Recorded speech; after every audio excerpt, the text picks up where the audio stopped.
also all of our fare revenue collection and operation of the fare system. Metro Transit Police Department is currently led by Interim Chief Rick Grates and soon to be led by our incoming Police Chief Ernest Morales III.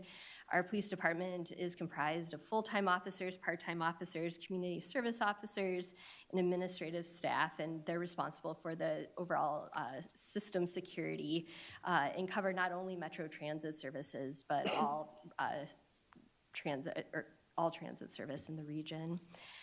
We have a safety department led by Director Andrew Brody. At last week's council meeting, the council voted to approve our agency safety plans, and that's just one piece of our safety department's work. Overall, they're really charged with ensuring Metro Transit has a strong culture of safety, and that includes having systems in place to identify, analyze, and resolve hazards.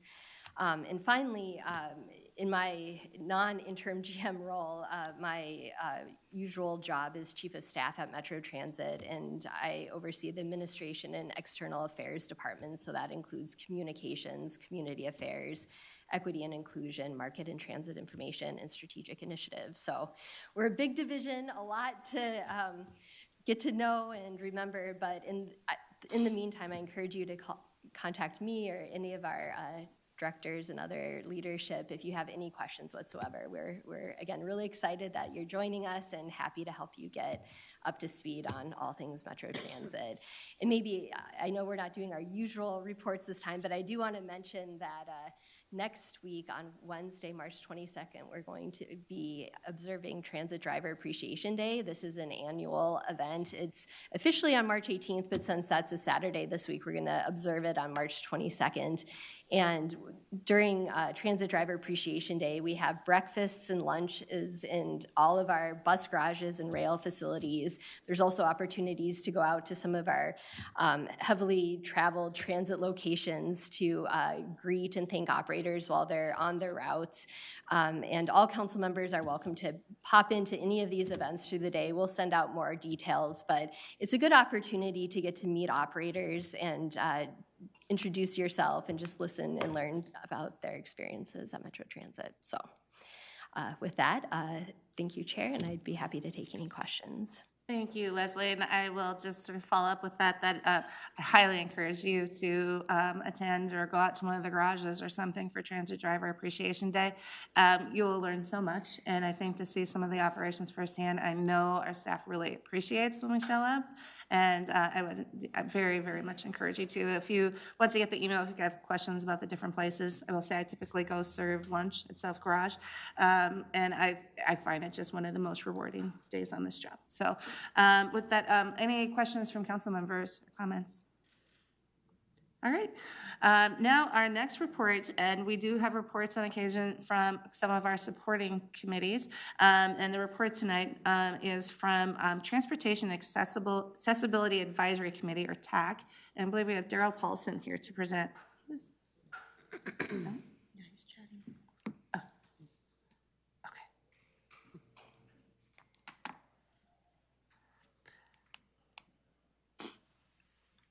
Welcome, Daryl. I'm going to try to get up to a microphone. Usually I'm loud enough. I get overly excited every time I come in this room, and I've been in this room probably hundreds, thousands of times. My name is Daryl Paulson. I am the vice chair of the Transportation Accessibility Advisory Committee. The TAAC has been around, just for the new members and for if you can indulge me for just a minute or two, TAAC has been around for 31 years. It was mandated by the state legislature to look at our systems overall and to make sure our systems were ADA compliant and they were accessible to all disabilities, not just physical disabilities or limited mobility, but also the vision, low vision, also the folks who are bipolar, schizophrenia, have some mental illness as well. So, I mean, I'm very proud to be the vice chair of that committee. I was appointed to that committee during the Ventura administration. So I do have a wealth of knowledge of that committee and how we operate. So with that, I will give the March committee report, or the March installment report, as Chair David likes to say. And I will say, we met and we ended up 2 minutes early. I like to always say, I end my committees on time. And we may not start on time, but we always end on time. So with that, I will say we had a full committee. We talked about, let's see what we talked about. There was a couple of reports that were given. I tried to get the notes before I got here today, and I just came from the Capitol. So I have about 10 other meetings in my head besides this one. So I apologize. But let me think about what we talked about. Okay, Wednesday, March 1st was a Wednesday, correct? Okay, we spoke. We got a committee report from our legislative chair, or legislative liaison. She gave us a committee report. She talked about some bonding dollars that we looked about. She also talked about, I asked her about the fare evasion and the administrative ticket program that we talked about. And she also just gave us an overview of some of the bills that were being introduced and being brought forth in the session. And those three bills that she primarily talked about were being introduced as a package. I will say that our committee is really engaging and involved. Usually they're involved in some subcommittee reports. So my subcommittee reports involve the BRT, the purple line, and the gold line. I chaired the gold line CBEC committee for the first couple of years, and now I am the TAAC point person for the purple line. So with the purple line, I will say we've been having some challenging engagement in the East Metro, and more importantly in the Maplewood area. We're working through that very, very, very diligently and very intentionally. So I do welcome any suggestions or anything that you guys want to help us with, as well as I think our committee does best when we have projects to do and projects to look at. So a couple of the projects that I've led over the last year or so to TAAC is I led a driver recognition program where we recognized 3 drivers from the Metropolitan side, and then we also recognized a reservationist and a mainline driver. And I believe that sparked a lot of interest with our committee, because one of the things that we talked about at our committee in March's report was to bring back the seating priority campaign that we launched. We launched that a few months ago. We did some training videos, but we really want to do more with that project, and the committee was really excited in seeing if we could re-energize that. So I look forward to trying to do that, as well as I guess I stand for questions because my bus is supposed to be coming here in about 5-10 minutes. So. Well, we'll keep it quick so you can catch your bus, but thank you for your report. Questions or comments from council members? All right, Councilmember Chambliss. I just wanted to say to Mr. Paulson, thank you for your involvement and your engagement, your leadership, and your advocacy. Thank you. Yes, I think, so council members, we will be reaching out. We do have a council member who usually will attend the TAAC meetings. We've seated like the regular committees, the standing committees, but there will be some additional appointments, and this will be one of them. Yeah, Chair Barbara, and the rest of the committee, sorry about interrupting. No worries. I would like to say, usually I share this responsibility with my chair, David Finley, who also is the ADA director for the State Council on Disability. And we have talked about it in the future, him and I sharing this responsibility of reporting. And the reason I'm reporting tonight particularly is because I've chaired the last 2 or 3 TAAC meetings. And I'm sorry I wasn't more prepared with my notes. I will send them to the chair and she can forward them out. I'll get it to you tonight. I thought I'd get it to you on my way here, but somebody talked to me on the train and I pushed the button, so sorry about that. Perfect. Well, thank you. I don't want you to miss your bus, so thank you, and we really appreciate the work that TAAC does. So, and I appreciate your report. Actually, I think it provided a great background for our new council members. Sure, thank you so much, and I look forward to the engagement that you guys are about to do with this committee, and I know several of you on this committee, so thank you for your willingness to serve. Thank you for your willingness to be involved in transportation, and just hold on, because the next 10 years are even crazier. So, transportation is about to change as we know it. Today, it's not going to be looking anything like today. In 5 years, I'm going to be able to go anywhere I want. Right. Yeah, anywhere. I don't have to ride the special little short bus because it comes to my door if I wanted to. I can ride the big bus and get almost to where I need to be. So, thank you. Thank you. Appreciate it. All right.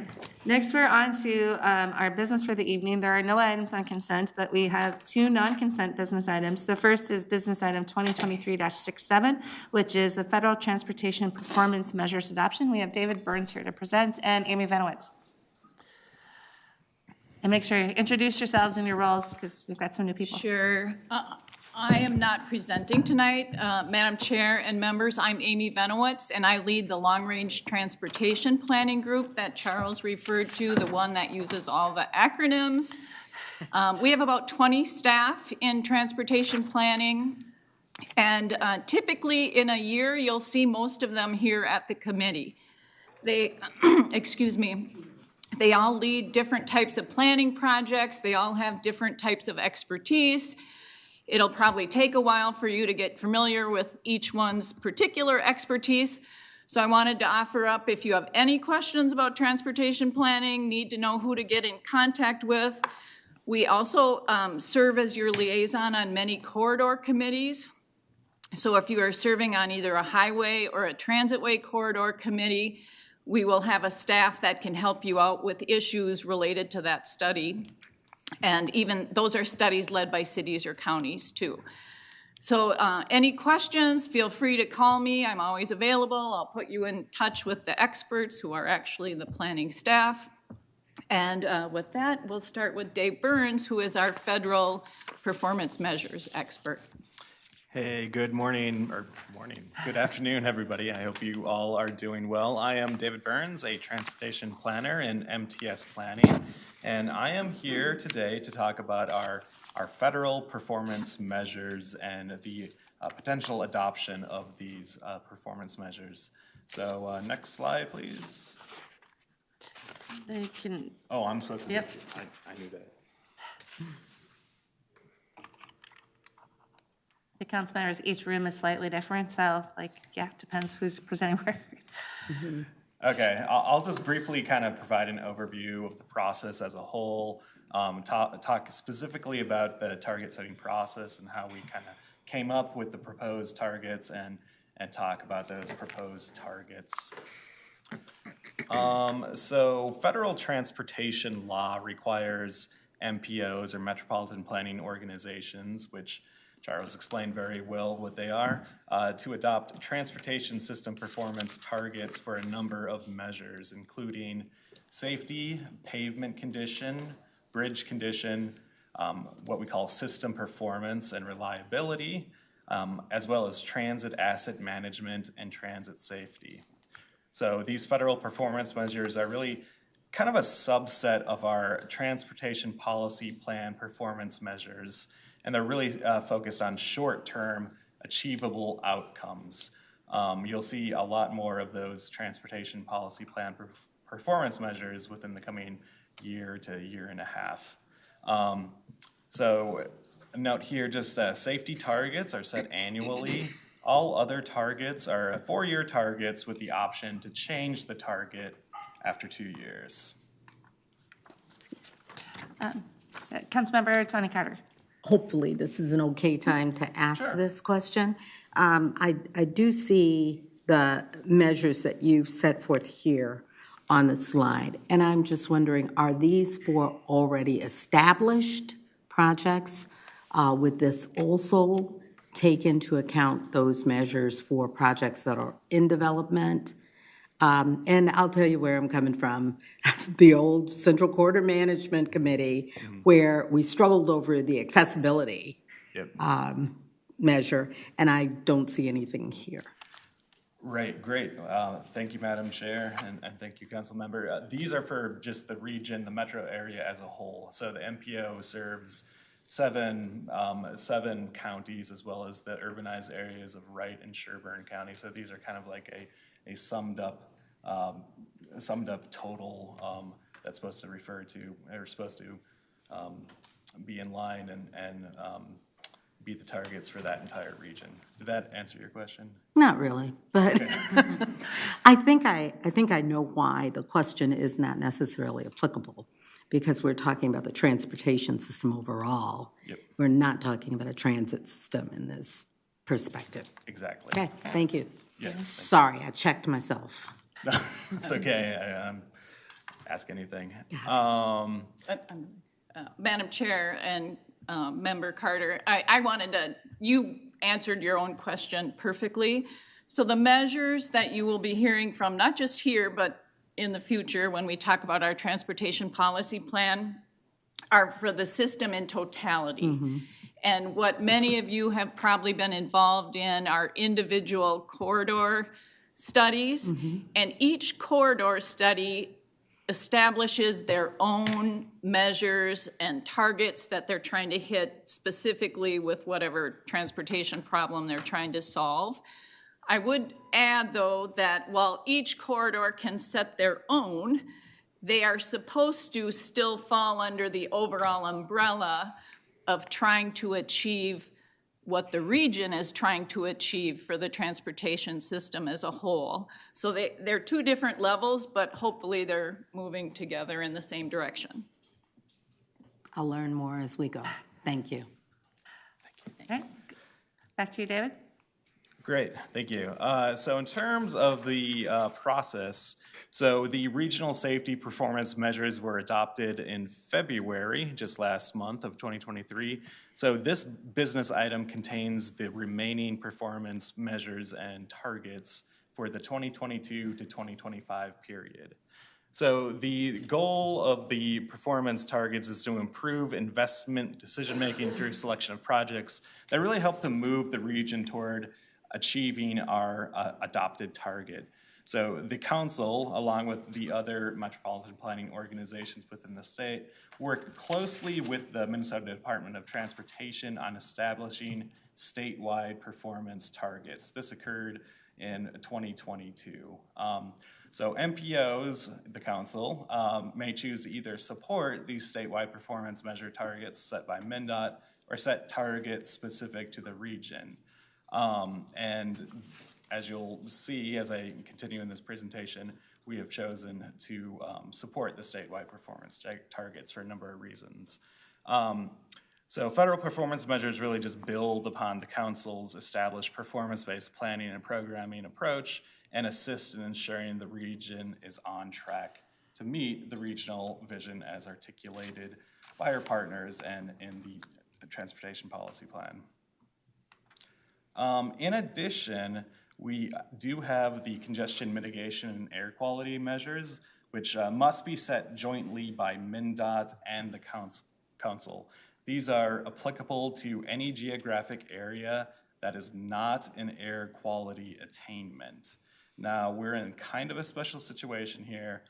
We have just a very small part of the region within Ramsey County that necessitates us setting CMAQ targets because it's not in attainment for airborne particulate matter 10, which is PM10. Actually, we are now in attainment, but we didn't quite make it before this was required. So it is anticipated that this will be the last time we will be setting CMAQ targets. And I'm just going to go over the specifics of the targets and performance measures we're talking about here. So under the pavement and bridge reliability measures, we have interstate pavement in good condition and poor condition, non-interstate NHS pavement in good and poor condition, and national highway system bridges in good and poor condition. In terms of system reliability, we have interstate reliability, how reliable travel time is, non-interstate NHS reliability, and truck travel time reliability, and that's an index. And for the congestion mitigation and air quality measures, we have peak hour excessive delay per capita, non-SOV or single occupancy vehicle travel, and total emissions reduced of on-road source mobile emissions for particulate matter 10.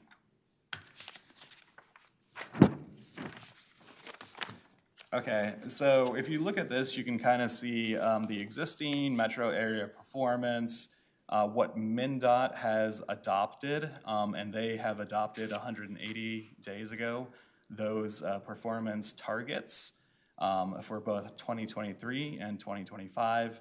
And in the last two columns, we have the proposed Metro Council targets for the metropolitan area. Just a couple of notes here. The bridge, these performance measures reflect the anticipated effect of programmed projects. And I'll note that one bridge can have like a really significant effect on the annual performance for this particular measure. It's measured by deck area. So if you have like a very long bridge with multiple lanes, such as the Blatnick Bridge in Duluth, that's going to be something that's going to really bring, just having that go down to a rating of 40 to 39 would bring it into from adequate to poor condition, and it could bring down the statewide total quite easily. So pavement and bridge condition measures reflect the expected outcomes based on pavement projects in the existing program, the STIP. And the pavement is really based on the ride quality index. So due to some methodological differences between the state performance measures and the federal, MnDOT has set a conservative target for these pavement condition measures, as the program pavement projects will likely not address federal performance measures adequately, and you can kind of see that drop a little bit.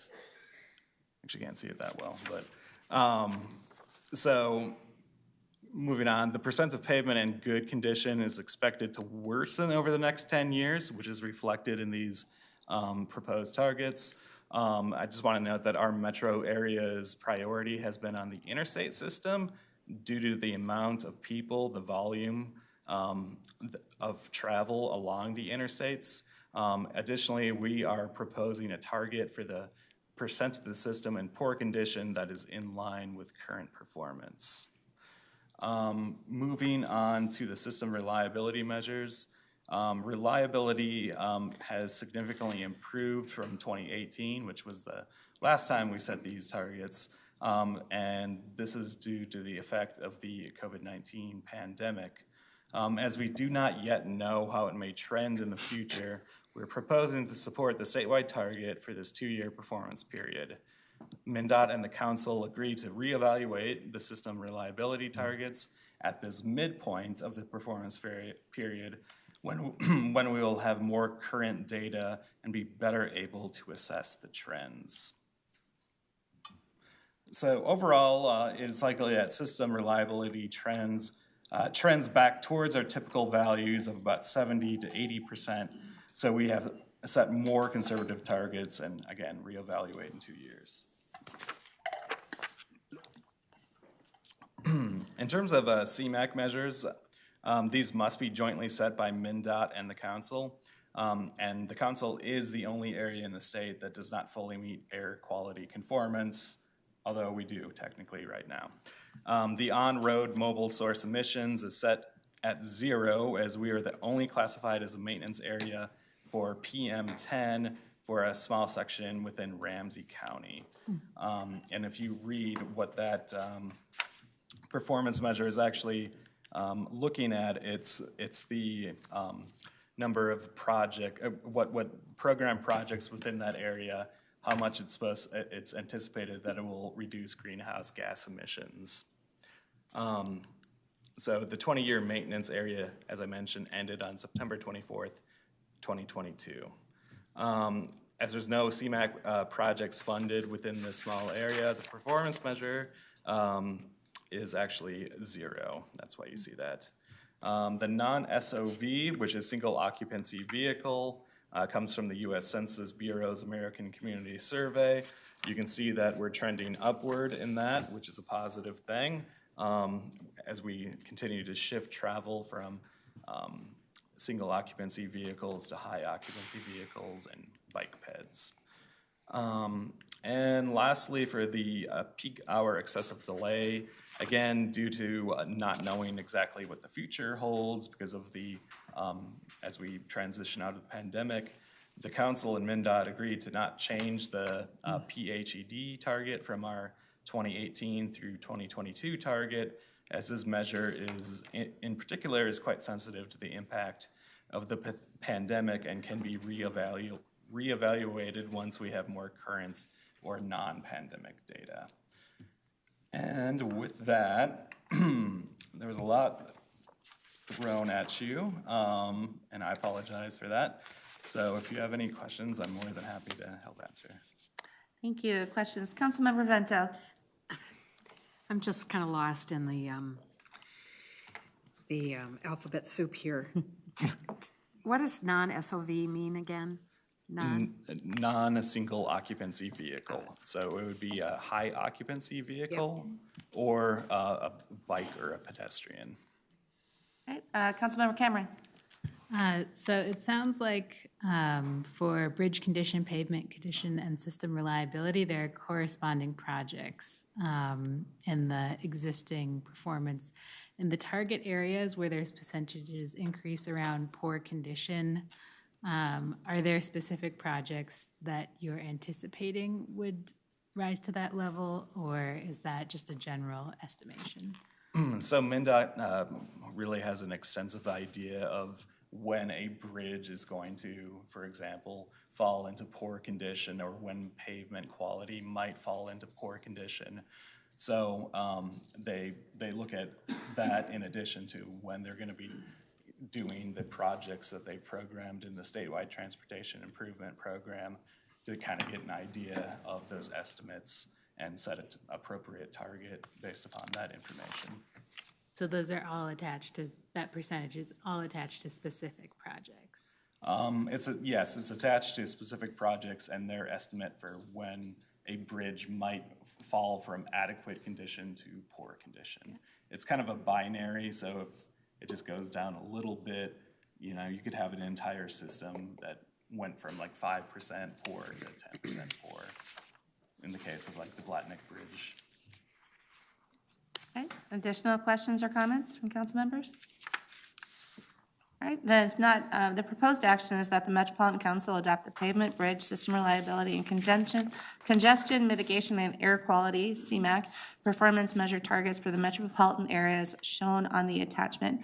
And I would entertain a motion then to approve business item 2023-67. So moved. Moved by Councilmember Vento. Is there a second? I'll second. Seconded by Councilmember Tony Carter. Any other discussion? All those in favor say aye. Pardon, hold on, wait. Councilmember Tony Carter. Thank you. Certainly appreciative of all the information, a little lost in the alphabet soup as well. But I anticipate that we will hear reports as we prepare for the setting of the next set of targets.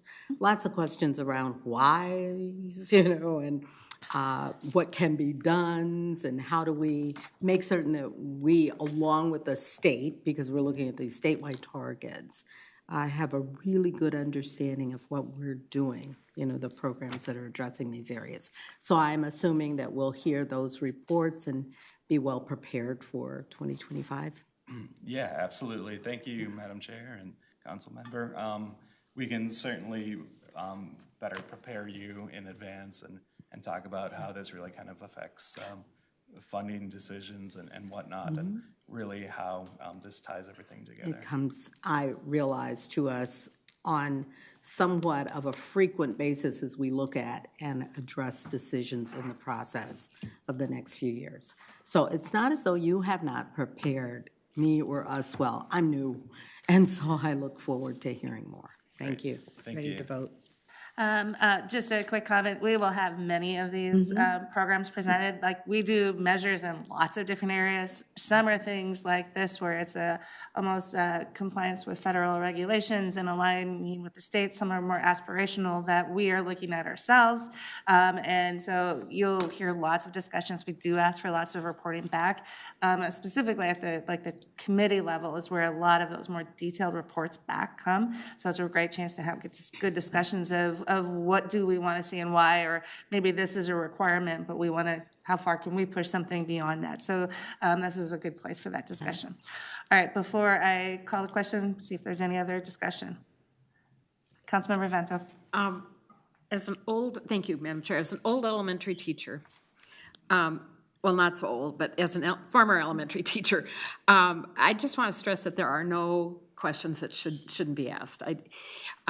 People, and I'm notorious for saying, oh, this is kind of a stupid question, but I'm going to ask it anyway. Well, there aren't stupid questions. And having been on the council for 4 years, I was a little skittish about asking what non-SOV meant, but I knew I needed to know to really fully understand it. So, 4 years from now, you'll still run into things that seem as though they should be obvious, but they're not. So I just want to encourage us to speak up, ask for clarification, and there's probably somebody else sitting at the table with the same question who just hasn't raised their hand yet.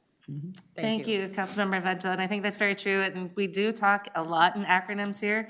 I believe I have a cheat sheet somewhere. I'll try and find it for you all, because it does help, but I think both, I know myself, but I think also our staff really appreciates actually if we get the questions asked and out there so that we can have the right kinds of discussions. I think that's very helpful. I believe I saw Councilmember Tyrone Carter's hand. Yeah, that's what I was gonna say. Kind of said it. Be helpful if we had like a glossary of terms, because people tend to speak in jargon, but it's insider jargon, and we're outsiders looking to become insiders, so to speak. So that would help. And then we could better help us prep for the meeting before we came in. And definitely, and you will get more orientation on all of these things. Having been a first-timer at one point in time, I'm now starting my third term, but I feel how all of you feel at one point in time or have felt, where it's a lot of information, and so we'll definitely make sure there's more orientation and more materials provided and things like that.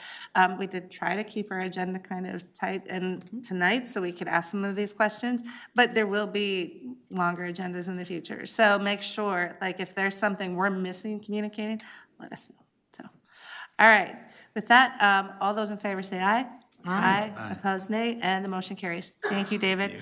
Next, we're on to business item 2023-66, which is, you'll see it has the SW, which means it's the same week item. So we'll hear that at council on Wednesday. It's the Metro Transit Supplemental Security Services. We actually have Jason Lindner here, but Chief of Staff or Metro Transit General Manager Leslie Canderas is going to give a brief presentation to kind of update, provide some information on the Safety and Security Action Plan. Thank you, Chair Barber, committee members. In the spirit of, wanting to provide some additional context and background around business you're being asked to act on, I'm just going to take a couple minutes to share some of the broader work that's going on in which this supplemental security contract fits. We talked briefly about this last week at the council meeting as well, but public safety is a top priority at Metro Transit, and as council members, it's something you'll hear a lot about from your constituents, from stakeholders in your district, from the media. And wanted to share with you that over the last several years, Metro Transit has made many investments as it pertains to public safety. This includes creating and increasing staff for Text for Safety. This includes creating the Homeless Action Team to really help connect people in need of services and housing to those services. It includes increasing investments in cleaning staff. We know that when trains or when public facilities don't look well cleaned and maintained, it sends a signal that perhaps it isn't a safe environment. And so we have a long track record of making these investments and changes, and tonight's business item is one more step in that.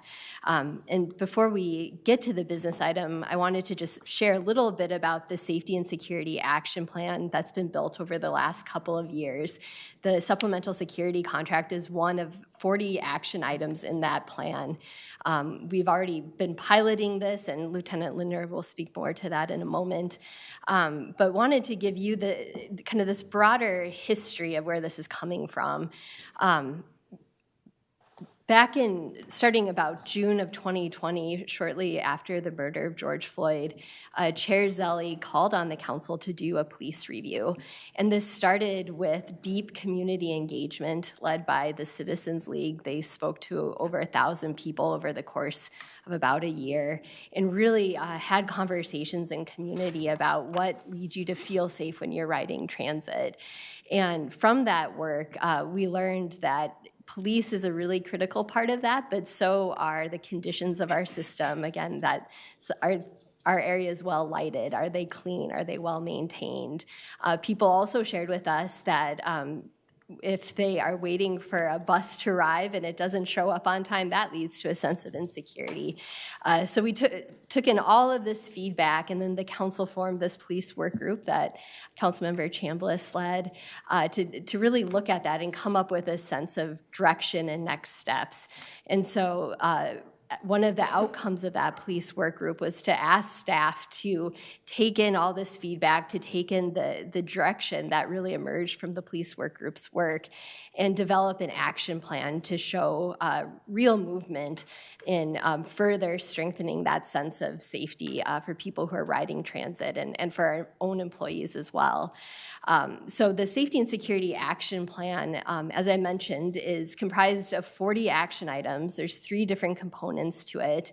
Improving conditions on the system is the first area of work, and this is really focused on increasing presence on the system.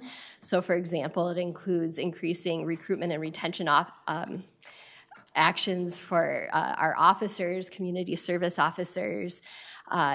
It includes the supplemental security action item you're going to hear about in a moment.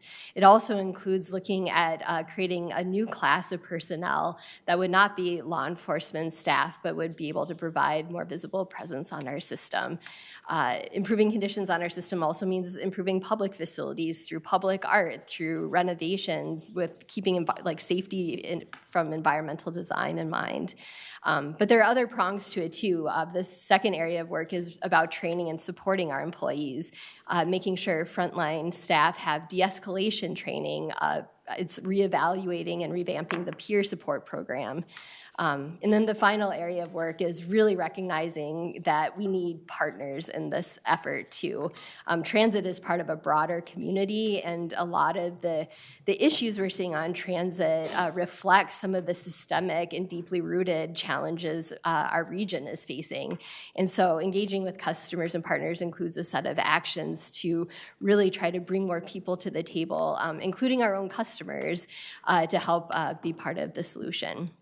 So The council, as part of adopting or endorsing the action plan, also requires us to come to council meetings on a quarterly basis to provide an update to you. And so our next quarterly update is going to be in early May. But because that's a ways away and because you're acting on this action item tonight, I wanted to provide this context. And this is the final slide before I turn it over to Lieutenant Lindner, but we're using the term supplemental security very intentionally. Our police department has a critical role to play in the security of our system and our facilities.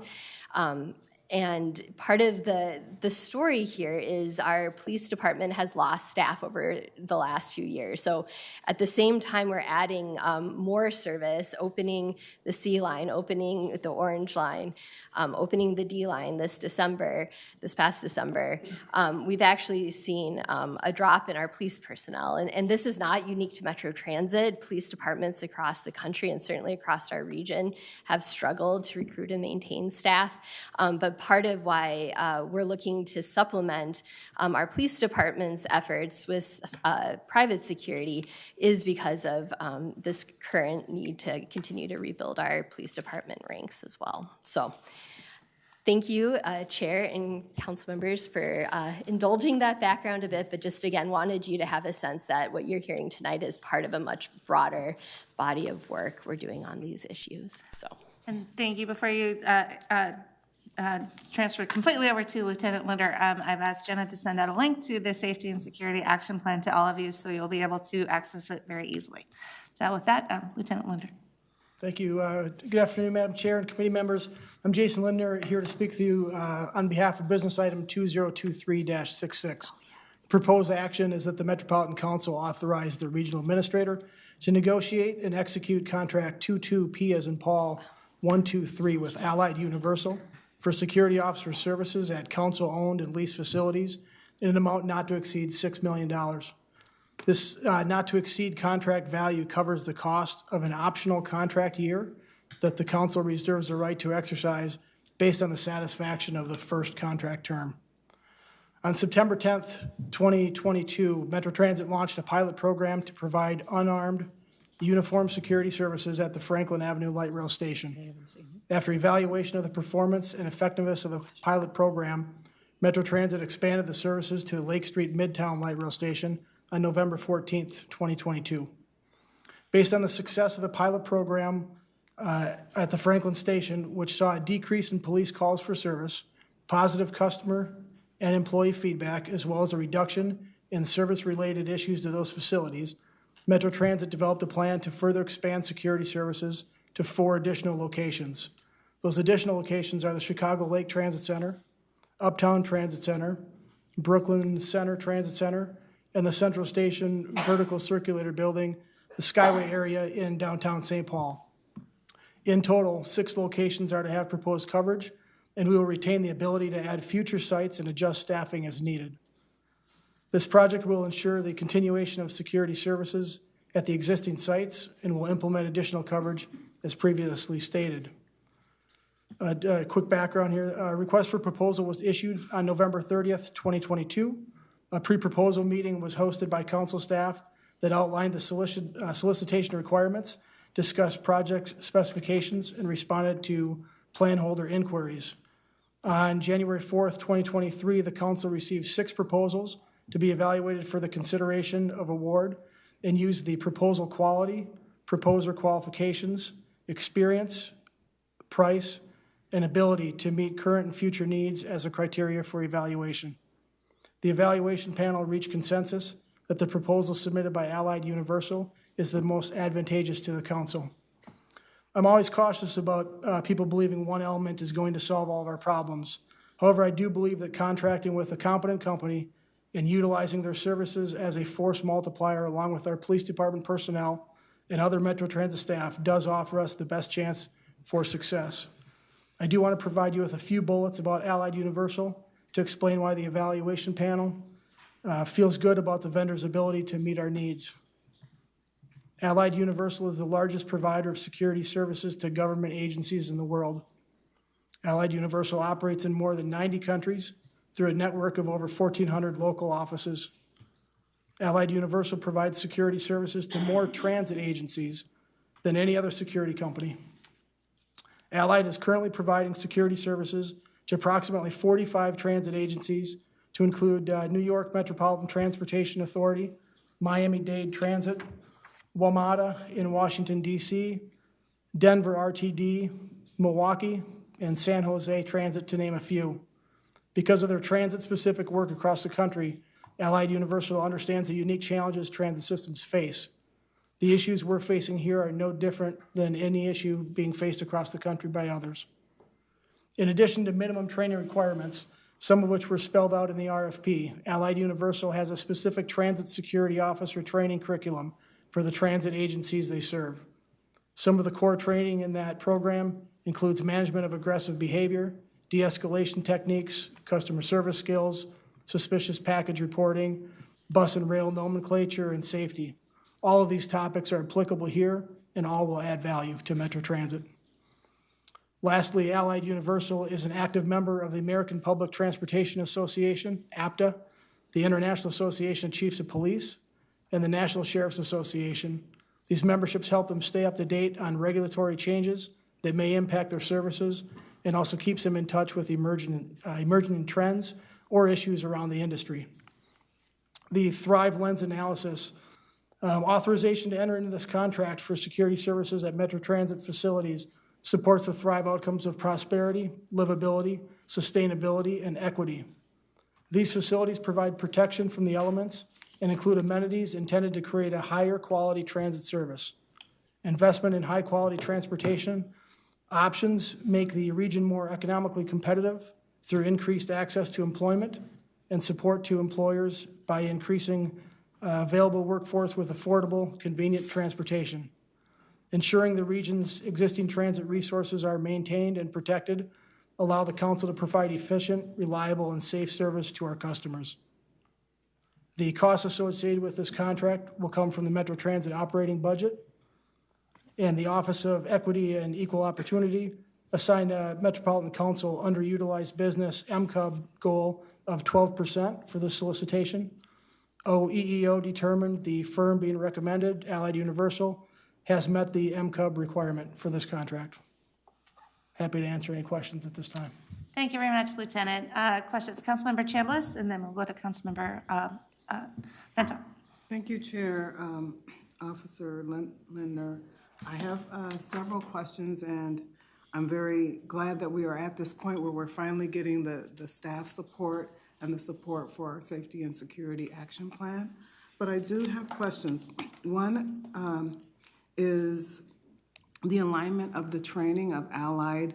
How is that aligned to Metro Transit's training of our officer? I know these are not, regular officers, but, how do we ensure that their training is aligned with our values and our vision and our practices?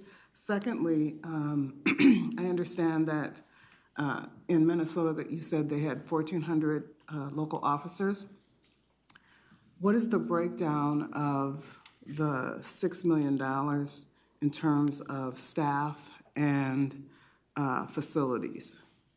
And how many staff would that include?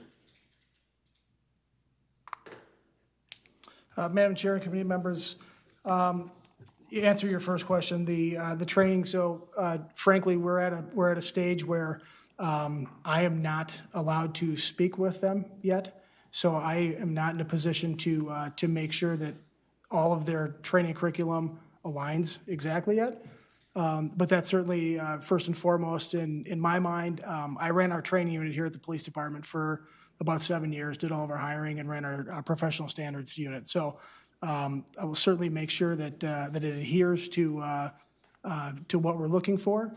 And if there's anything specific that you're looking for to be highlighted in a curriculum that can be brought forward, I'd be happy to share that with them.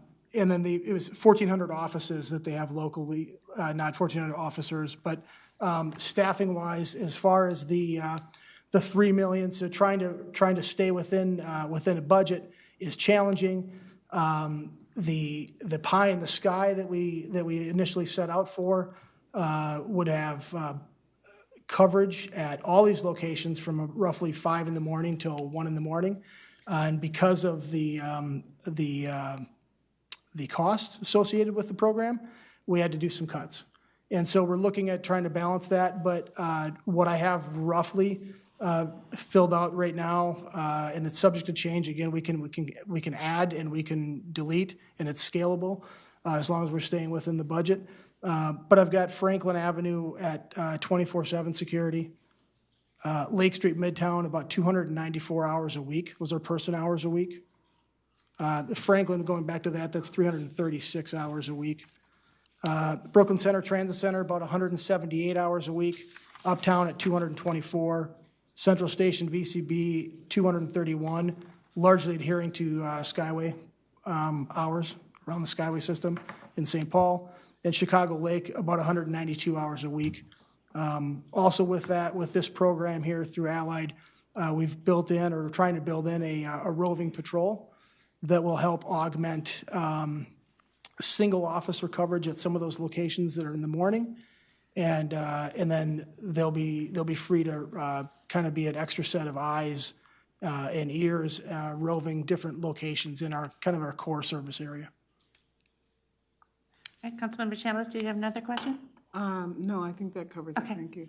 Very good, thank you. Councilmember Vento, and I do see several hands, so just give me a minute. Councilmember Vento. I'm curious about the employment aspect. You may not have the answers tonight since you're not able to interface with them, which I will tell you kind of concerns me, that we're entering into an agreement and we don't know about their training, but I'm wondering about their security officers. Are they unionized, do you know? I do not know the answer to that, to be honest with you. And do we know what their compensation is? The specific officers, or? Well, what their salary ranges are, their salary ranges and benefits. And I'll give you the rationale for my question, because I don't want this to feel like I'm setting you up. But sure. I'm concerned that we're either going to be going into a contract where the security services we're contracting for are going to be compensating individuals at a higher rate than what our own officers are getting, or less. You know, either way, there's a downside to that for us organizationally in terms of our relationship with our current officers and our future officers. And I'm not opposed to this idea. I want security, and the people in District 11 that talk to me about transit all the time bring up security. But I want to make sure that we're not buying into something that we can't ultimately defend, should it end up being inequitable in terms of our current officers. So that's a concern I have. General Manager. Chair Barber, Councilmember Vento, I'll let Lieutenant Lindner answer specific wage questions if we have that information. But I'll say in general, part of what we're doing with this contract is bringing on a new service we don't have right now. So they have different duties and different expectations than our police officers. They're going to be stationed at facilities. They are unarmed. So it is a different work than our police officers. That's not at all to diminish the concern you're raising. I think it's a really important question to raise, but just wanted, I think at least as we've been thinking about it, it really is trying to diversify how we provide presence on our system, not trying to duplicate our police department model. And Madam Chair, if I could, have there been communications with the police union about this? Yeah, Chair Barber, and I'll let you say that, well, maybe. I would just say, I mean, we launched with the current company that we're utilizing, we launched Franklin back in September. Yeah. Our police department's well aware of the security program that's been running. From a wage standpoint, I would default to Jody Jacoby and procurements if I can share wages or not. That was bid. Welcome. Yeah. Madam Chair, council members, we do have information for each of the proposers that submitted a proposal. And just to address Councilmember Chambliss's question first, you mentioned that the contract, you wanted to know if it was $6 million. It's actually $3 million per year with for 1 year with a second option for an additional $3 million. Madam Chair, Councilmember Vento, your question on the hourly rate.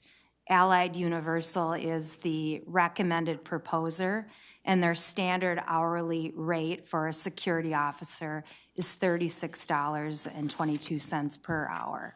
That's a fully loaded rate. Any follow-up, Councilmember Vento? No, I don't think so. Very good. Thank you very much. We'll go on to Councilmember Tony Carter. I thought your hand was up. Oh, thank you. I do admit that several of my questions were answered in comments that have been made, and in particular that I am very glad you're at a point for moving forward, and security, safety and security are matters that we all want to ensure are addressed ongoing, and particularly today. I did note as we were talking that this is a different level of responsibility or a different set of responsibilities than our Metro Transit Police have today, and that these are unarmed security personnel. Those were questions that I had that were answered, and I appreciate understanding that. I wasn't sure that there were materials for me to look at ahead of time to get more information on the contract. Did not see the contract itself, and so perhaps out of lack of information and seeking to understand better what to look for in the future, I would just say, have we seen, I know the RFP must have been approved here before it was let. Have we seen a contract? I'm going to turn it to our procurement, Mr. Cubby. Madam Chair, Council Member, so this is the recommendation from the evaluation panel. Based on those 6 criteria that Officer mentioned earlier, and those criteria are quality of the proposer, the qualifications of the proposal, service delivery plan, key personnel, experience of the subcontractor, and this recommended vendor does have a subcontractor that will help them meet their MCUB goal, and then also price as a consideration. So this is a recommendation based on that evaluation panel for your consideration. And in the future, if you would like to review the evaluation panel documents, we can certainly coordinate that before the meeting so you have this information. Which would include the RFP, the response. Would the contract be negotiated after? Is the contract at hand? You know, those are the kinds of questions that I'd like to understand. And was it our cup, or you just mentioned? Madam Chair, Council Member, RFP, again, alphabet soup, is a... No, RFP is fine. MCUB. Yeah. Thank you. MCUB is the Metropolitan Council Underutilized Business Program. Okay, I should know that. Thank you. And we have, you'll hear terms of DBE, disenfranchised, which is the federal term, disenfranchised business enterprise. And then MNCUB is our unique program where we've kind of expanded some of that. Again, you'll probably get more briefing materials on the specific program, but it's something that we've very, very intentionally been working on for many years. I think we're finally getting some traction on some things that we've had in play for multiple years, and highly can credit our OEO office and also Mr. Covey for some of the work there. So looking forward to having conversations about that, because we're headed the right direction, still looking for what else we can do. All right, next person I had. Could I just get a understanding of whether that contract is in negotiation at this point in time? Are we looking for an approval of a contract today? What, exactly is that? Madam Chair, Council Members, so this is a recommendation for your approval. Once we have the approval, we will enter into negotiation and then execute a contract. Okay. Thank you. Councilmember Dolkar. Thank you. Thank you all for doing the work to get us to this stage. I'm wondering, so this is to really just help me understand, I'm wondering if you could walk me through the process of the evaluation, and if there were local business groups that applied to or bid on this project. And then the third thing that I'm trying to understand is, have the staff looked into the reputation of Allied Universal? Because I see the city of Denver had concerns with their credibility issue. So just wanted to get a sense of those. Thank you.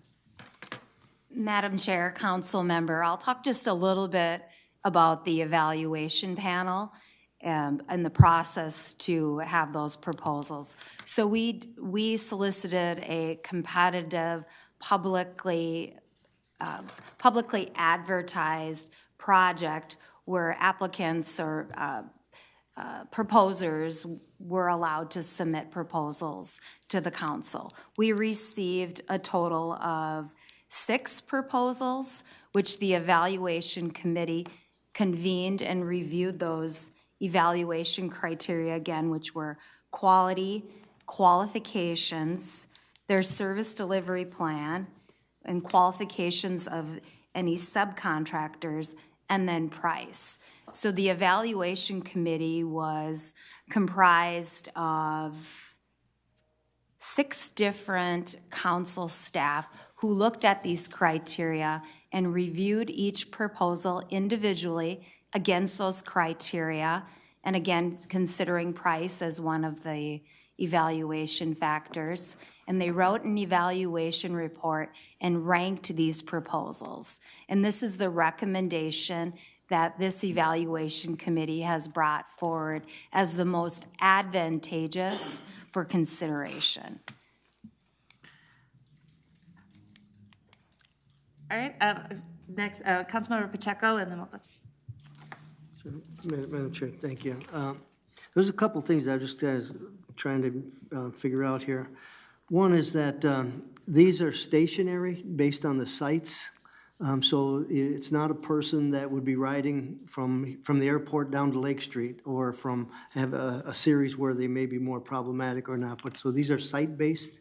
Correct. Yes, right now at this point, these are site-based to the locations, the Chicago Lake, Uptown, Brooklyn Center, and then the VCB, and then Franklin and Lake Street, Midtown. We certainly reserve the right to change and alter, but that's our thought process right now. We initially selected all those 6 sites as kind of a high calls for service, high police calls for service, high calls for service for facilities conditions, and then damage to property, vandalism at those locations. Roughly 20%, I believe, was the number off the top of my head. Calls for service at those 6 locations would encompass about 20% of our calls for service. And these are again unarmed. Are they ticket takers? And not in the sense of do they ask if somebody has a ticket? Is that part of their duties? Right now, at this point, that's not part of that program. And if we're paying the same amount as officers and we're having a difficulty finding officers, how are we finding these folks to do this without being armed? Being armed, they have to have a license, I'm assuming. But how are we going to recruit them that's going to be different than our own officers? Well, I would just say that the wage that was bid would be all encompassing or loaded as Jody said. So it's not necessarily apples to apples as what an officer is receiving, because there's obviously overhead coming out of that number. They did not break down their specific payment to each individual, but just gave the one number. So when I would have a visual in my own, and I take the train and the bus quite often, I also have my office on Nicollet and 9th Street. And we have the downtown council that has their uniformed folks walking, they're cleaning up, but they're also providing directions and the like, and very social, actually. And I think that it's fitting well for that model. I'm not sure how this is working. Is it, in some sense, I see a military model versus a community model, and how we're going to be interacting there. I mean, I don't want it to be setting up forts, quite frankly. And so I'd like to learn more about not only the training, but the appearance and how their interaction, what they're supposed to be doing. I'm not getting that yet, and hopefully we will. And But anyway, that's my question. Before General Manager Kanjaris.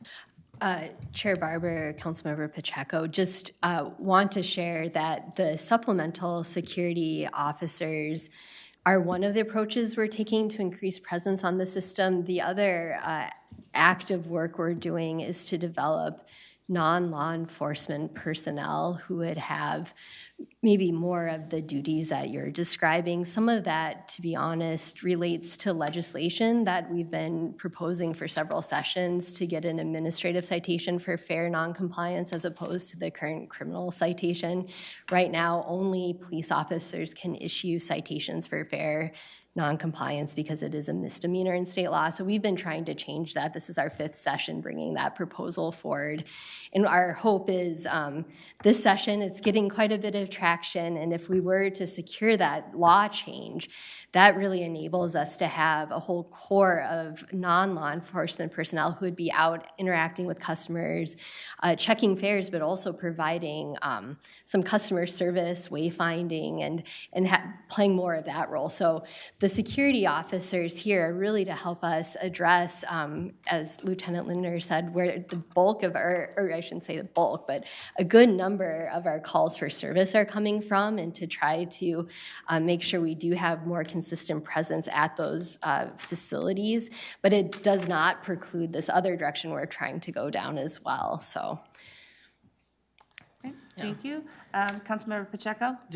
Matt, just another comment there. It seems like the other fear I have is that we're taking stations where they have a little bit more diverse participation, and it seems almost, targeting. And so I just want to, be clear on how we're going to address that. And I don't know how diversity is handled within the training and the like for this year, but these are areas that could use the service, but not the discipline.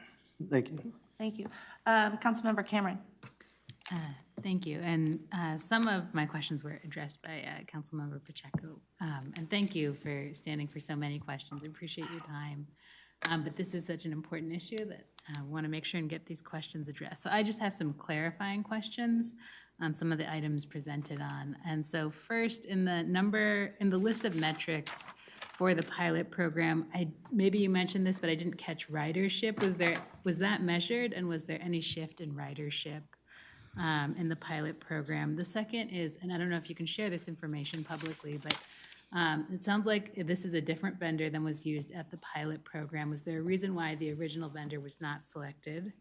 And then I think Councilmember Pacheco addressed some of my questions, but I just want to clarify that all of the officers, whether that Allied Universal will use, whether they are through them as a contractor or through their subcontractors, will all be new hires. Is that correct? I'm sorry, I missed the last part of that final question. Would they all be new hires, whether they are through the main contractor or subcontractors? Madam Chair and committee members, the ridership numbers, we did have we're trying to update the data that we used. That was last updated in November when we went to push out for RFP. So, and unfortunately, the data person moved on and went somewhere else. So we're trying to reload that data in a different, with a few different people and try to update that. So I can't speak specifically to the ridership numbers on that. And the current contractor did not submit a bid for this larger RFP. Do you have any insight into why they didn't submit the bid? It'd be speculation only at this point. Okay. And then my final question was about whether all of the security personnel would be new hires. To the best of my knowledge, and not speaking specifically to what the proposal from Allied is, I believe when they take over a new contract, they typically will meet with existing employees to see who's available and who wants to come over to a new company. But I would imagine that they would probably look to have quite a few new hires. And mainly because we're looking at 6 locations instead of the 2 that we are existing right now. So we'll have to increase staff considerably. Ms. Jacoby? Madam Chair, Councilmember Cameron, to answer your second question a little bit more, the current provider, Belcom, was sent the information and given information about proposing. This contract that we are entering into is much larger than the existing contract. And so that's my understanding why they made the decision to not submit a proposal. It's a much greater span of work and scope of services and need for officers. Thank you. Any additional questions or comments? Councilmember Carter. And just to clarify also, this is a one-year contract, is that correct? Madam Chair, Council Member, this is a 1-year contract with an option to extend an additional year. All right. The second part of the question, I do understand the work that has been done and really appreciate all of the intense engagement and set of recommendations that have moved forward and the alignment of this work to the recommendations. And I also understand that the committee, that is the selection panel, has been fully a staff committee. I'm very much appreciating they have taken the tenets of all of that work that was done together with community into the selection and establishing their criteria and have acted in accordance with that.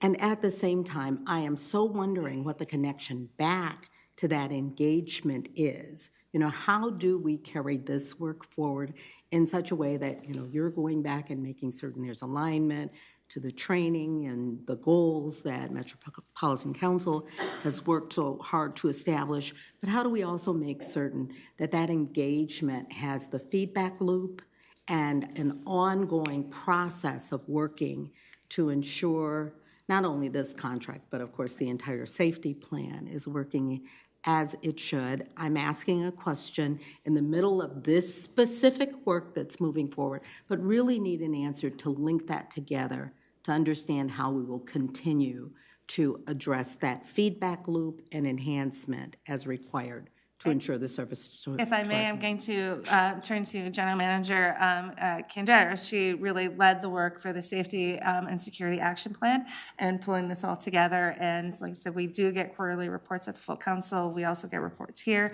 but I'll turn it over to her because it is very much a living process and document. Go ahead. Specifically regarding that feedback loop into the community engagement process. Chair Barber, Councilmember Tony Carter, I really appreciate that question because in particular when the police work group was meeting, and that was comprised of council members, that ethic of making sure we're taking in but communicating back was really critical to those discussions. And so in the context of the supplemental security contract, for example, you know, that is one idea that emerged because one of the main themes of the feedback we heard both from community but also from our own employees was that this importance of increasing official presence.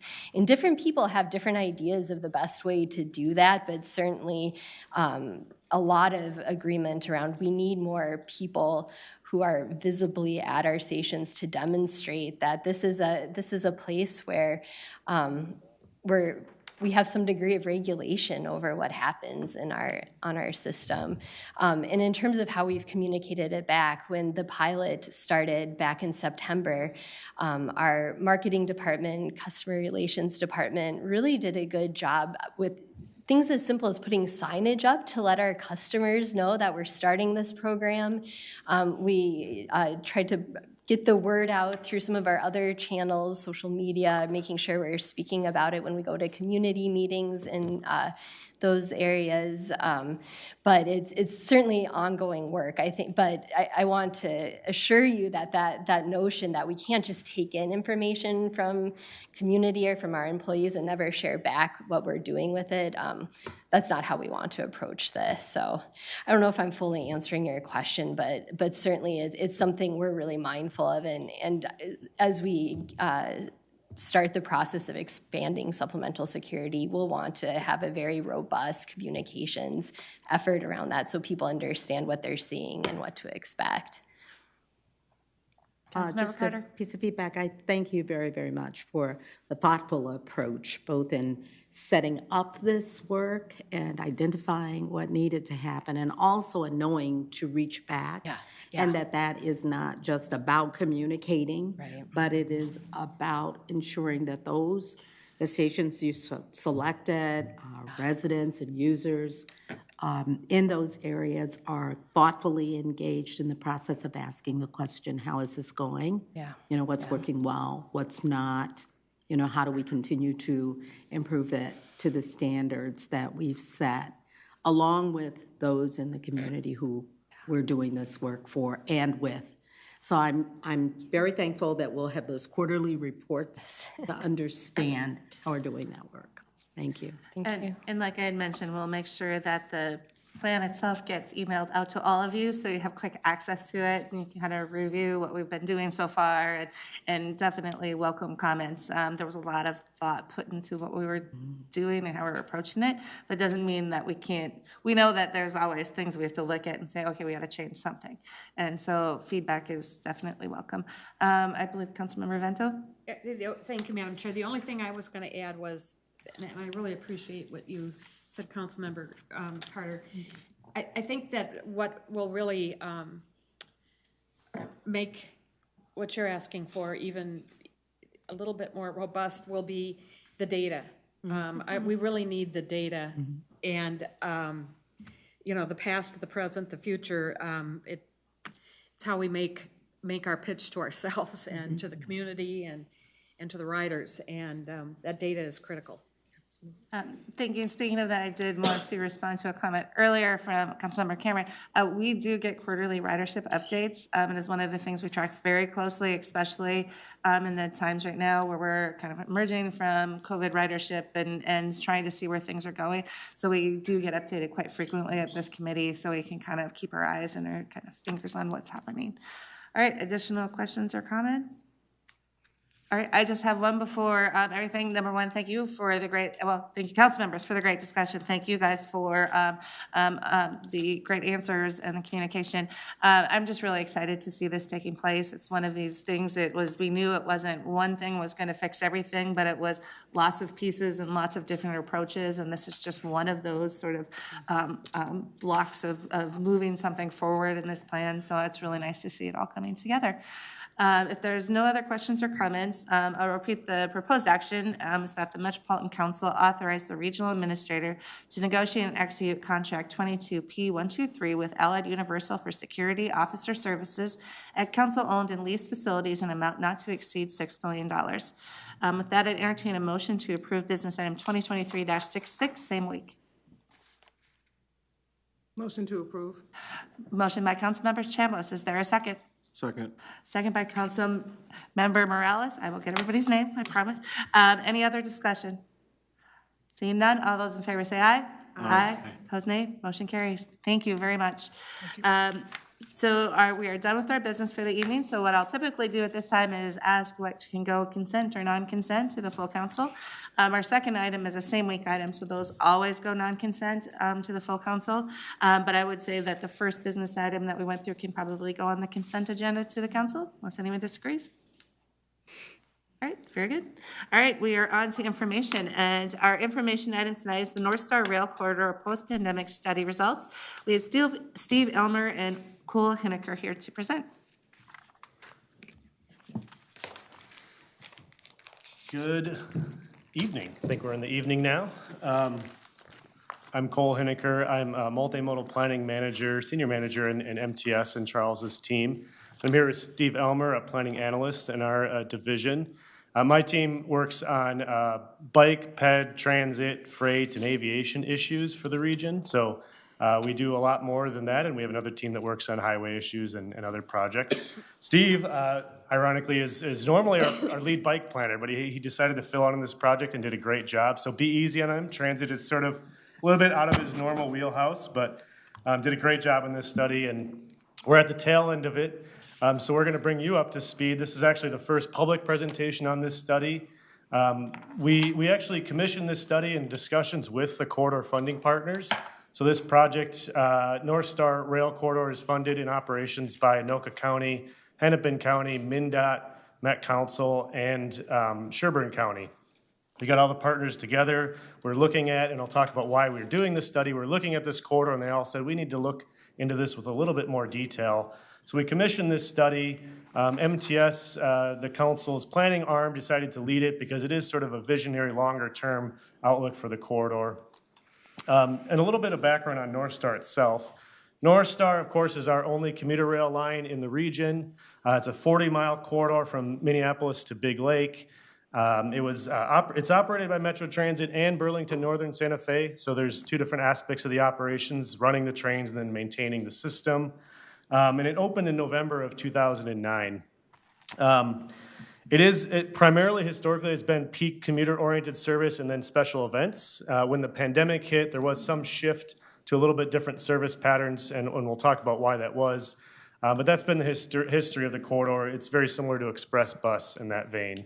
A little bit of history on the corridor. It was actually originally identified as a commuter rail line to St. Cloud, even a little bit further north, and a need studied by MnDOT back in 1998. As the project developed during environmental process, the route was actually cut back to Big Lake because it wasn't going to qualify for federal funding based on the capital investment criteria at the time that the federal government had. And there were some other reasons, politics in the corridor and at the state level, that cutback was meant to serve. The project, though, was developed in a partnership. It wasn't just the Met Council. In fact, MnDOT actually was the agency that constructed it. So it was built by MnDOT, designed and led in the planning process by MnDOT. But the local partners were huge proponents of the project as well, with Hinoka County in particular.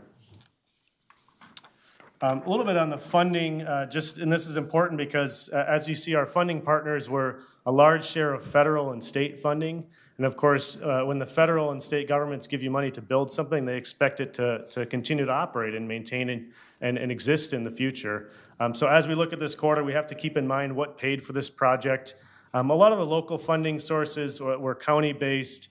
Met Council had some funding for some of the costs, and then even the Minnesota Twins funded a portion of the Target Field Station in downtown.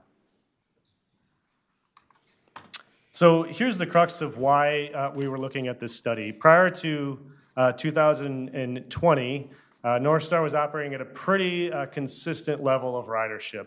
You can see on an annual basis, about 767,000 annual rides. And right when the pandemic hit, it basically fell off a cliff, much like a lot of our peak-oriented commuter express services do into the downtown. So the ridership dropped even below roughly to about 50,000 in 2021, and then in 2022 has rebounded a little bit, but still at about 1/10 of the previous ridership for the corridor. So that's a significant challenge when we have a service that costs this much that just isn't generating the level of ridership that it used to. And add on top of that the fact that the actual ridership projections for the corridor were much higher when it was built and justified for the funding. So when the project was originally conceived of, the ridership was anticipated to be 4,000 when it opened, and 5,590 daily rides by 2025. We of course, when we actually opened it, didn't even see half of that ridership, so it has always been underperforming, and you can see how that compares to the current a few hundred rides we're seeing daily today, post-pandemic. We did cut back the service from what was actually modeled, so there was some factors as to why it underperformed. It was also a corridor that we'd never tried transit service in with rail, and we had never built commuter rail, so our models weren't really able to predict what the ridership would look like. And we did some post-analysis on the modeling and figured out some of the reasons for that. That isn't to say we didn't try a lot. We did operate some connecting bus service in the corridor to several of the stations to try to build ridership. Substantial amount of marketing. We worked with the Hinoka County Transportation Management Organization to push out campaigns, both to promote the service and to offer fare passes and things that would attract users to the system. But you can see the returns on those were marginal over years. We didn't really see substantial gains in ridership as the service matured. So we decided to commission this study. And as I said, we developed this with our partners. They were all brought along in the process, all of the funding partners, as well as We included cities who, of course, have land use planning authority in this corridor. And we did a study that Steve Elmer is going to cover the results of today. The study was both, the scope of the study included both a documentation of the history of the corridor, the existing conditions, some of that you just saw. We did look at some pure rail corridor comparisons, and Steve will talk about what those showed us. We also looked at developing transit scenarios to say what could this corridor look like, both a mix of bus and rail for the corridor. So not just assuming we have to keep Northstar in operation. We then developed criteria to evaluate what those scenarios might get us. And then we wanted to develop some of the next steps and considerations, which we'll end with today, for how to use this information moving forward. So this study was not intended to pick what to do with Northstar. It was really just to provide information to you all and to the other funding partners to figure out what are our options and what do we need to do next in order to determine what the future of Northstar is. So with that, and unless there's any questions now, I'm going to turn it over to Steve, and he's going to talk about what the study results were. And I should say we hired a consultant to do this. They're very helpful along the way. So I have a quick comment. Just want to let council members know that this information has been presented to our county partners at Hennepin, Anoka, and Sherburne, and also to MnDOT. So they've seen some of this information. This is the first chance we've been able to bring it to the council. So one of the first early tasks in the study process was to conduct a review of similar rail lines around the country that had similar characteristics. So we looked for corridors that had similar size, population of the region, transit system size, or a similar mix of transit modes, and that had a dense downtown orientation, at least on one terminus of the line, and similar regional economic growth as the Twin Cities economic area.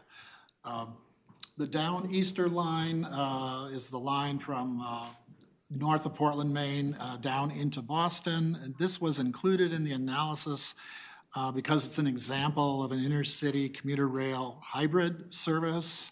And it's operated by Amtrak. It's also could be similar to how Northstar could operate in one of the scenarios of the rail extension to St. Cloud, which we'll talk about in more detail. These other four commuter lines are the more classic commuter lines that you would expect, with primarily peak-oriented trip patterns serving major downtowns. And then just to hit some key comparative points here that were found out through the study. Even before the pandemic hit us in 2020, Northstar had a higher cost structure and relatively low ridership compared to its peers, which led to it having higher operating costs and lower fare box recovery costs than most of its peers. Most agencies today are operating at similar or higher service levels compared to pre-pandemic schedules. And while the recovery of commuter rail ridership with the pandemic, in the pandemic era, has been slow generally, intercity passenger rail lines across the country have tended to be more resilient and are recovering at a greater rate. The study developed 6 transit service scenarios outlined here for the analysis, and these are developed with input from our funding partner agencies, staff, as well as staff from corridor cities that we had regular meetings with. The scenarios analyzed 3 transit types or modes, shown here with pairs of base and high service levels for each scenario type.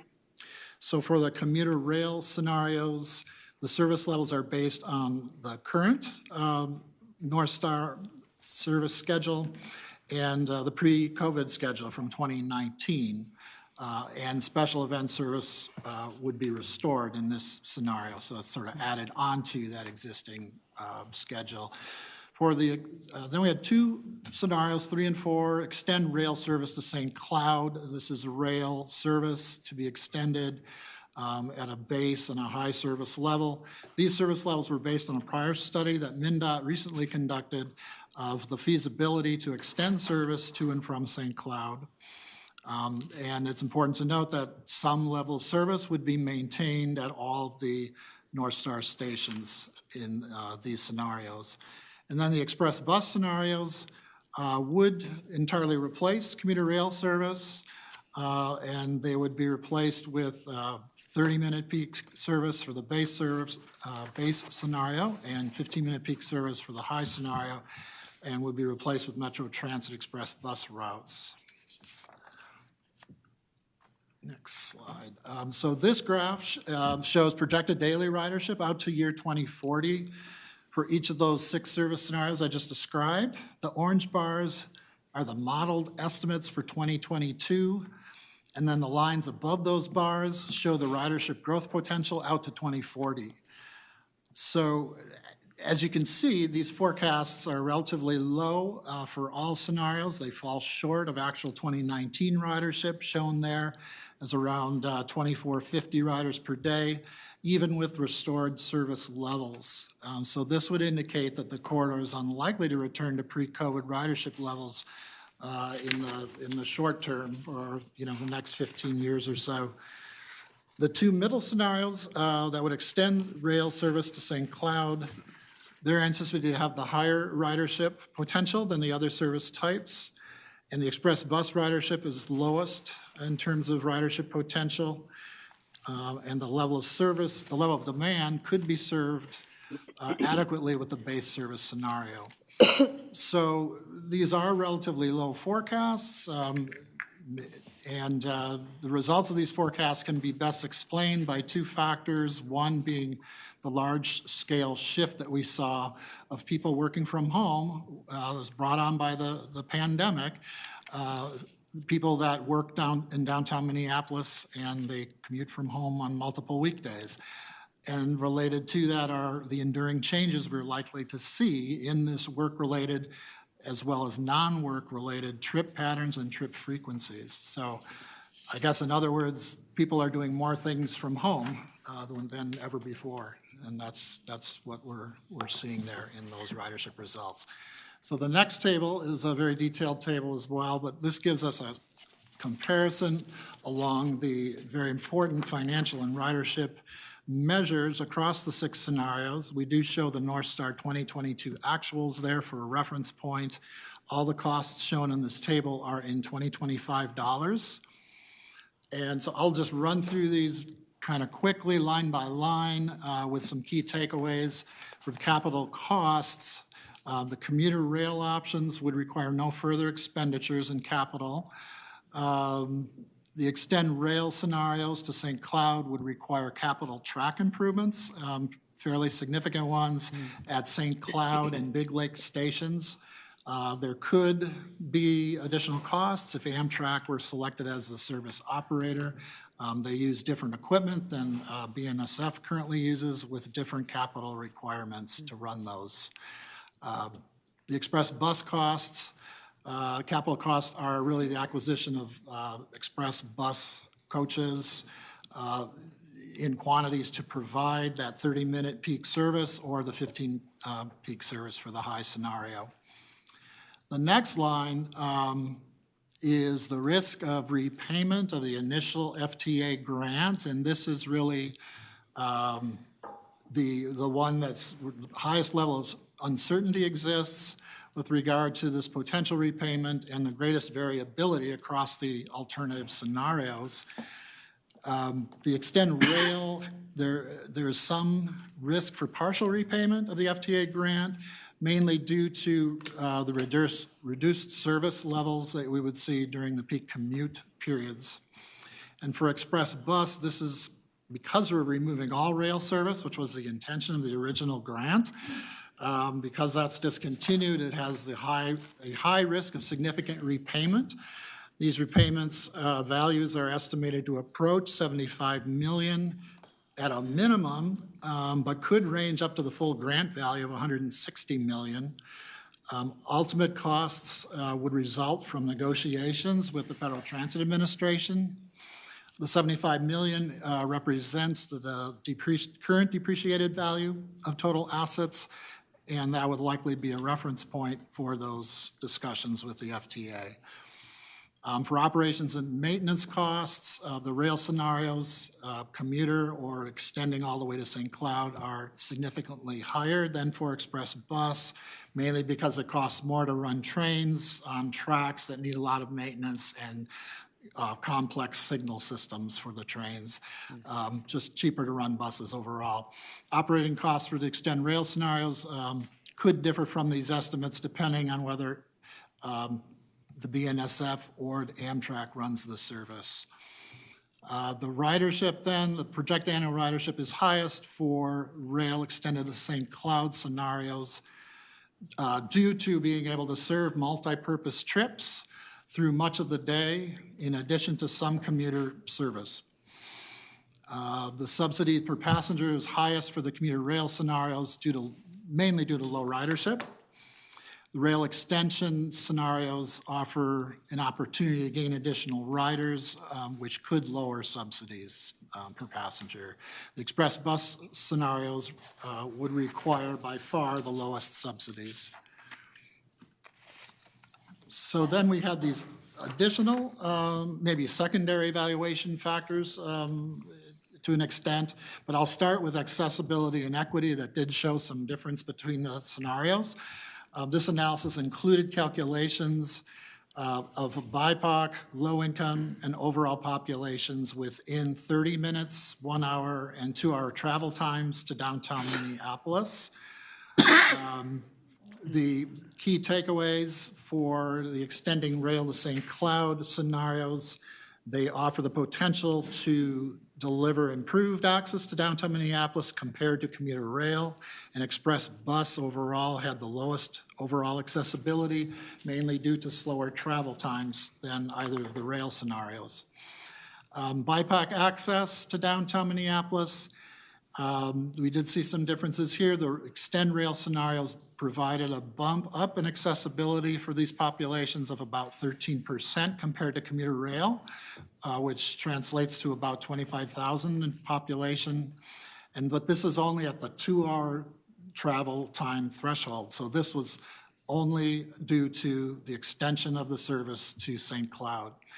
And then similarly for low income access to downtown, the extend rail scenarios to St. Cloud provided additional access of about 40%, a 40% bump over commuter rail, translating to about 20,000 population. And this again is only the 2 hour threshold. Basically at the 30-minute and 60-minute thresholds, it was a wash. It was basically no change. The last two criteria there that you see there were not major differentiating factors among the scenarios. Community development assessment was really more of a qualitative analysis than any of the other factors. It included reviews of existing development types, and their densities at station areas since the inception of Northstar, as well as looking at transit-oriented development plans from the cities and the zoning permitted densities.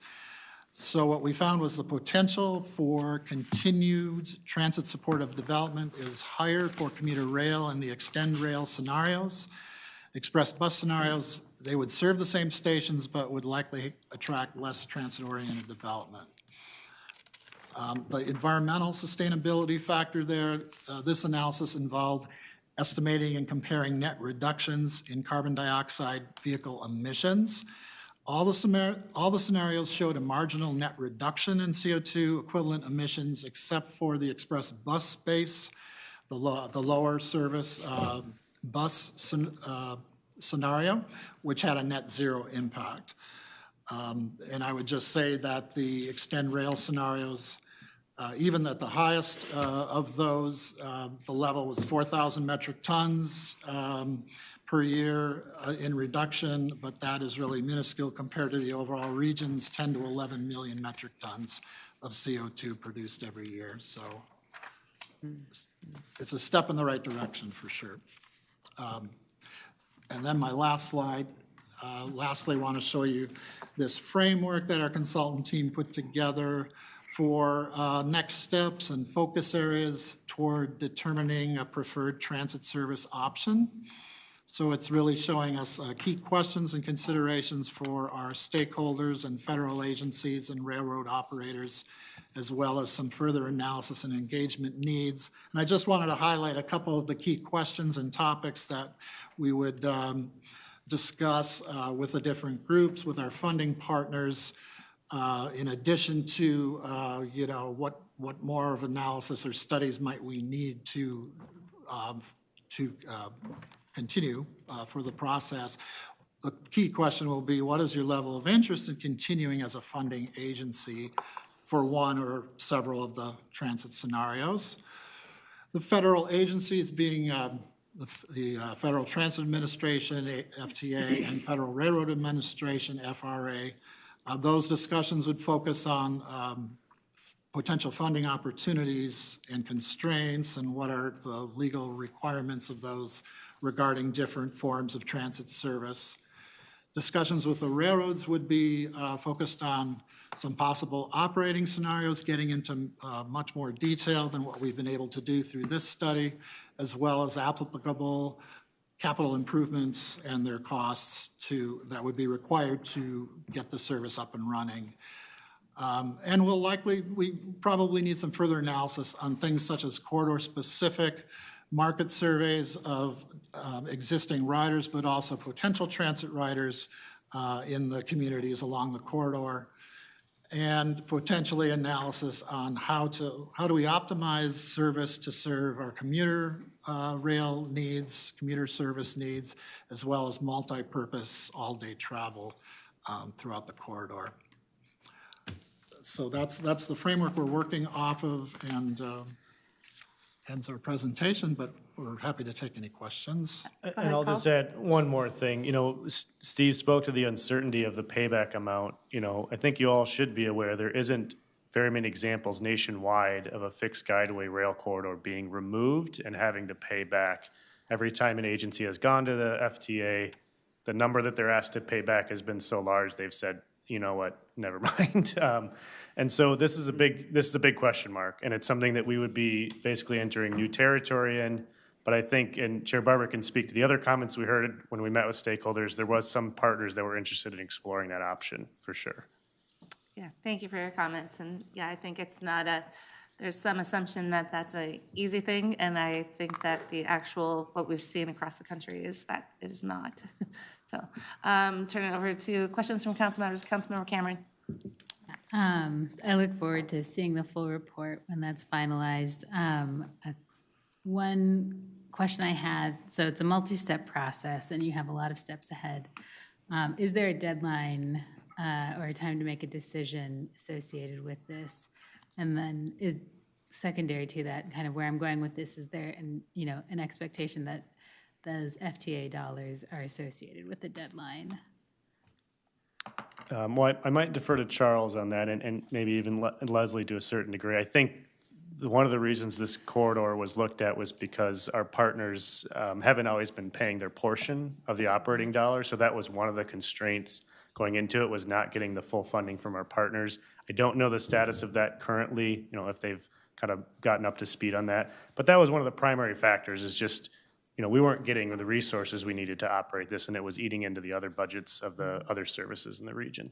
So that was one of the main timing constraints. But yeah, Madam Chair, Council Member, really it's the annual cycle of budgeting and preparation for the next year. And if it were, slated for a major change in an upcoming year, whether it's restoring more service or reducing service or replacing it with something else, there is a notice requirement that's in the contracts, but it's fairly substantial. Key of this study is really sort of asking that what if we extended, what if we continue how we are, what if we restored, what if we replaced, and what we might expect in terms of results, so that funding partners can have those conversations that could lead to some of those next steps. Okay. Additional questions, comments? Councilmember Chambliss. Thank you for this information, Cole and Stephen. This is really informative. I've been kind of wondering what the analysis for the Northstar Rail was looking like, so this is good that we have an opportunity to review the costs. I did have several questions, and one is, and I'm not sure if you know this now, but maybe in the future, somebody could look into it. What are our fixed annual costs? That could impact, a decision in terms of which scenario, gives the greatest lift as well. Because, if we were to use one of the scenarios where the service was continued or expanded, I'd be interested in knowing that compared to the variable costs. One of the questions that I had was what could happen to the track if we chose the express bus service, and I think in the final page it was mentioned that there's a potential for using Amtrak services on those tracks. That would be Amtrak commuter service, I take it. We would call it passenger rail. Passenger, intercity okay. Passenger rail. Yeah. And then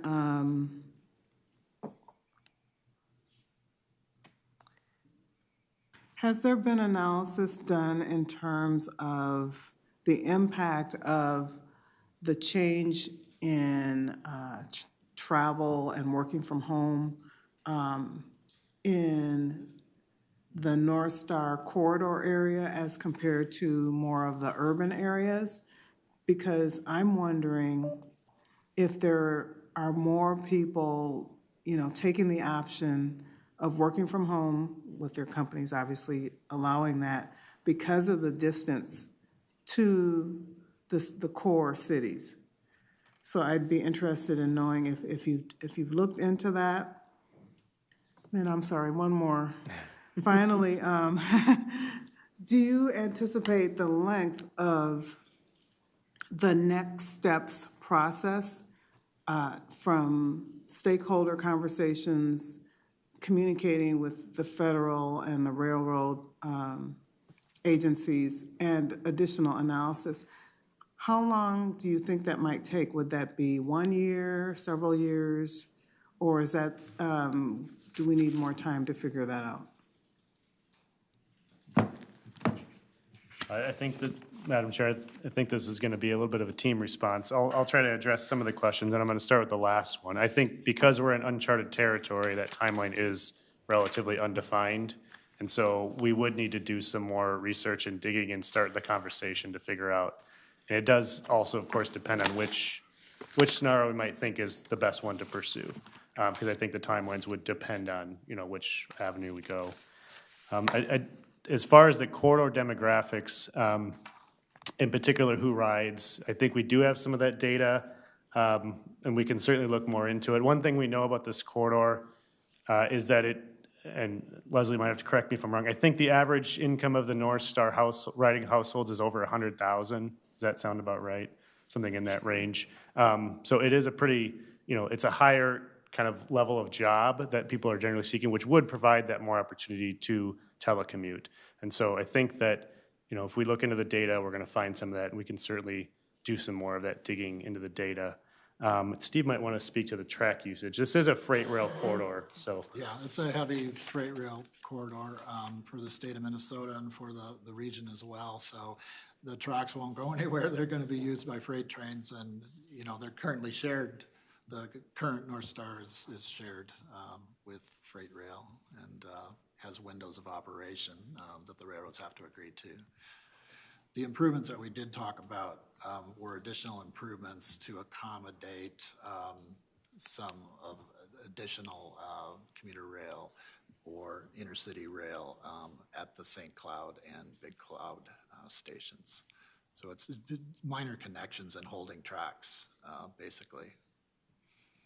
Councilmember Chambliss? Okay, the reason that I asked about the usage of the track, if all of the entities decided to go and everything led to, for example, and I'm not suggesting anything, but if it were to lead to express bus service, would there be the potential for more passenger usage or more freight usage, or a potential for the combination of both? Madam Chair and Council Member. Well, that's I guess it's a complicated question in terms of actual track capacity, which this study really didn't get down to that level of detail. And that's something, of course, that the railroads do when they're adding service, passenger service in particular. They want to know how it's impacting their freight rail. I guess passenger rail line today is much smaller than the overall freight. So it's really a minimal impact one way or the other. And then if you add additional trains into the mix, then that has to all go through the BNSF because they own the tracks, and so they're going to model that in a lot of detail. So can't answer that one any more specifically, unfortunately. Understandable, thank you. Director Carlson. Yeah, I would just add that, commuter express service, Madam Chair and Council Member, is down significantly overall. So I don't think Northstar is disproportionately down compared to other commuter express focused bus service. It's that market that has really, not come back in the way that other kind of all day, all purpose travel has rebounded pretty significantly and is more back to, I think on the whole system basis, around 50% of pre-pandemic or perhaps higher in some cases, higher in BRT, for example, but commuter express remains low in that sort of 10th or so of pre-pandemic service or service and ridership. All right, additional questions or comments? All right, I'm sure there'll be a lot more discussion about this in the upcoming months. There's a lot of conversations with our funding partners that will be ongoing. There's a lot of variations in the implications of whether it's bus or commuter rail or intercity rail, and lots of complexities woven into all of that. So if you've got any questions or comments, feel free to reach out, and we're happy to provide some more background information. All right, thank you. All right, well, that concludes our business and information for the evening. We tend to try to end by 6, but you can tell we don't always end by 6. And I will say we actually had kind of a light agenda tonight, so there are some nights that we will run late, but we do our best to at least get the business part done early on. So if you do have to leave for something else, we try and as much as possible to be able to do that. So if there are no objections, we can move to adjournment. All right, and we are adjourned.